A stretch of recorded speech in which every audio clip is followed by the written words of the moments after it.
C'est le chemin qui m'a fait m'arrêter ici en fait. Donc j'ai commencé en 2018 mon chemin. J'ai rencontré Muriel qui marchait avec sa maman, donc Muriel qui venait de racheter avec Fred le parchemin. Et avec Muriel et sa maman, on s'est quitté sans vraiment se dire au revoir, comme ça arrive souvent sur le chemin.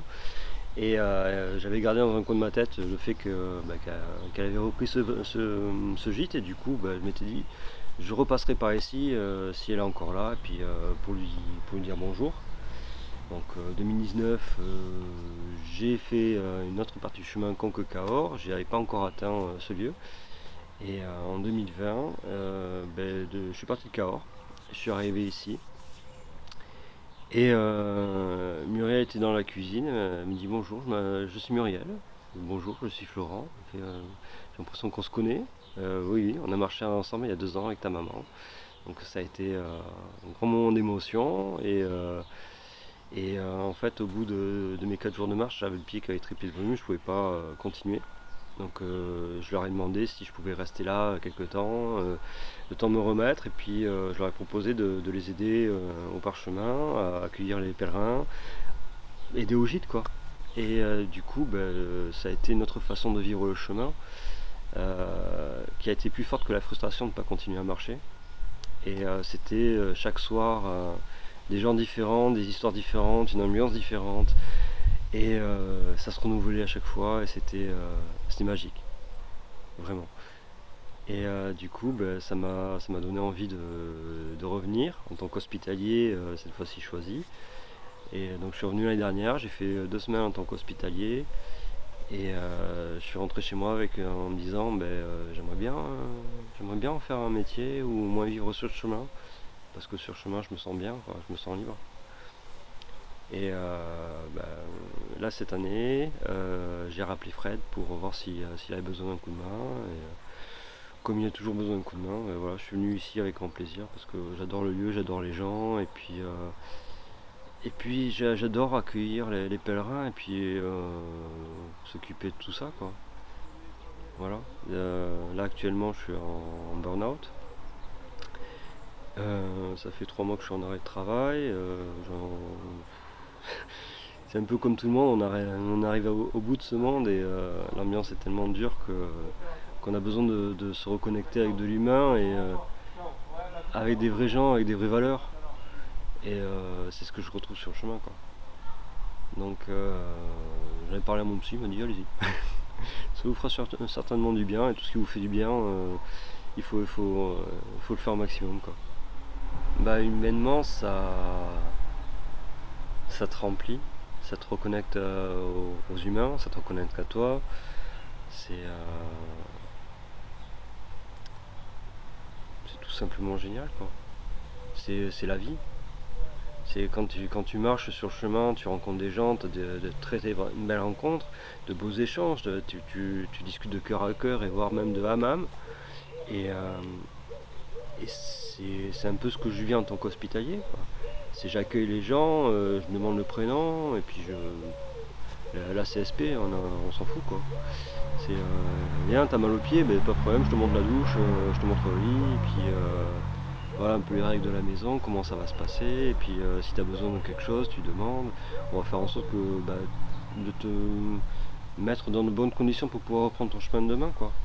Il y en a qui sont arrivés avec mal au pied, une bain de sol le soir, un petit massage, voilà, c'est prendre soin des gens.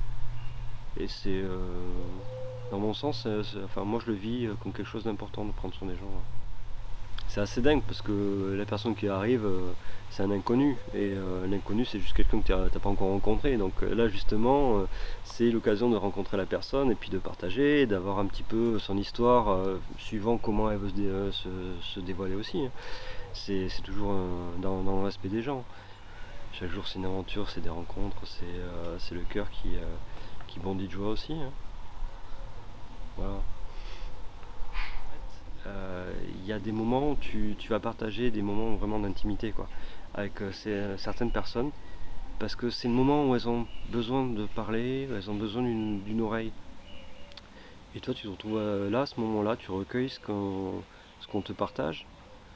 Et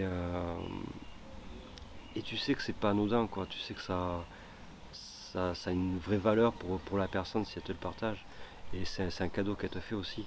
Et que t'as pas envie de dévoyer ce cadeau-là. Donc tu le reçois avec, je dirais avec humilité et avec amour aussi. Et avec respect. Pour que la personne ne se sente pas jugée.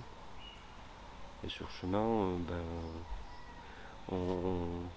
on a tendance à se juger soi, donc le regard des autres est hyper important. Et sur le chemin, le jugement baisse, tu as moins de jugement. Je ne dis pas qu'il n'y en a pas, mais il y en a moins.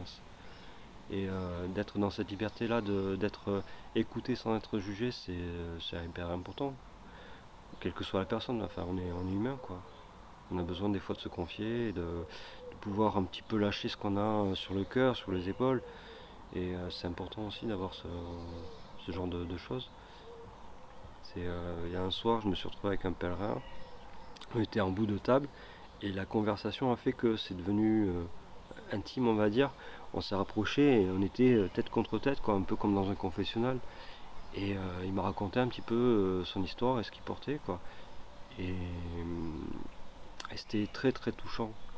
Et le lendemain matin, moi, j'ai pas voulu le laisser partir sans l'avoir pris dans mes bras et lui avoir dit quelques mots pour le reste de son chemin, quoi. Après, ce qu'il m'a dit, ça m'appartient, ça lui appartient. Et voilà, ça fait partie du respect aussi qu'on a envers les autres personnes. C'est pas juste accueillir les gens, c'est pas juste nettoyer les chambres, faire la lessive et préparer le repas. Ça a une autre dimension, une dimension humaine, complètement. Complètement. C'est un monde à part, ouais.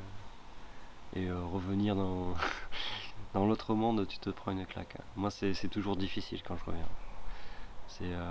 J'ai du mal à. Bah, j'ai du mal parce que quand tu es ici, tu es dans le respect, tu es dans souvent l'échange et l'amour.